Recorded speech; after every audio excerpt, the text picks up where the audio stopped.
یہ کہانی ہے ارم کی، ایک محبت کرنے والے گھرانے کی بیٹی جسے والدین نے بہت پیار سے پالا۔ اسے ایک لالچی شوہر ملا جس کی نظر صرف پیسے اور مال پر تھی۔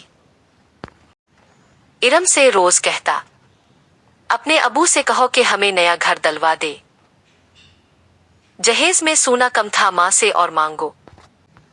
ساس اور نند بھی عامر کے ساتھ مل گئیں، روز تانے، روز الزام اور ارم پر ظلم۔ لیکن ارم کے ماں باپ اس کے لیے ڈھال بنے رہے۔ ماں نے گلے لگا کر کہا، بیٹا ہم تمہارے ساتھ ہیں، ہمت نہ ہارنا۔ ایک دن بولا، اگر تم نے کار کے پیسے نہ منگوائے تو طلاق دے دوں گا۔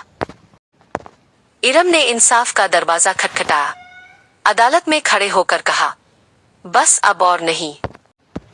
آج ارم اپنے ماں باپ کے ساتھ سکون کی زندگی گزار رہی ہے۔ نہ تانے ہیں نہ ظلم، صرف محبت اور عزت ہے۔